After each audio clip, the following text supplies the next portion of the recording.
Thursday is World Micro, Small and Medium-Sized Enterprises Day. These businesses, which generally employ less than 250 workers, play a key role in growing economies worldwide. SMEs account for up to 90% of all businesses in sub-Saharan Africa, according to the International Finance Corporation. The organization further estimates that SMEs in Africa face a financing gap of more than $136 billion annually. Access to finance is one of the key challenges that these enterprises face as they seek to establish themselves on the market and also to expand.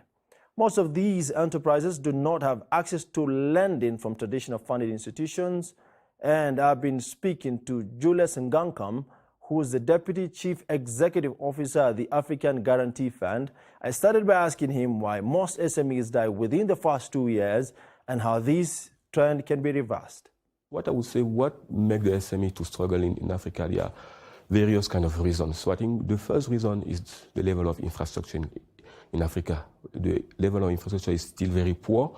Access to energy in Africa, to power energy, so it's still very low.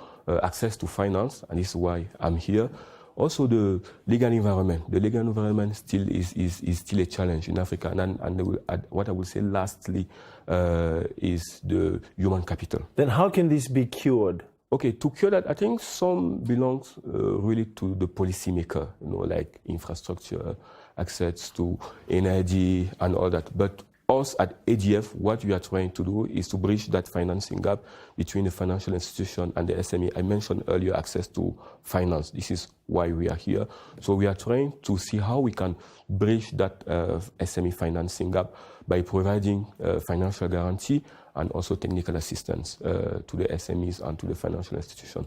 You had raised, last time we spoke, you had raised as much as $20 million from the African Development Bank, and you had raised much more than that. How many SMEs are benefiting from these finance that you've raised, and to what extent are you enabling SMEs across the continent? Yes, we've raised $20 million from AFDB.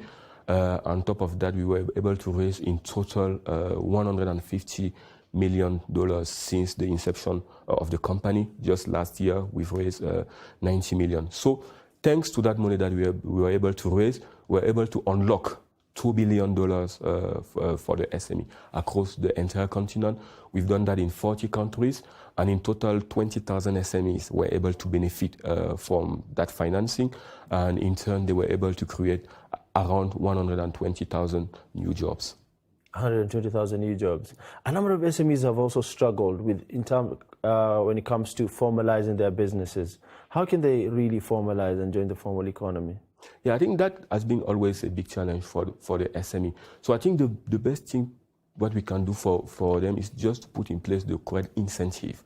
Because the first question is to ask why they're not going to the formal sector, maybe for tax reason, maybe they don't have the capacity, they don't know, they don't have the know-how. So it's what can we put in terms of in terms of capacity building to be able to incentivize those SME to move from the formal sector to the informal sector.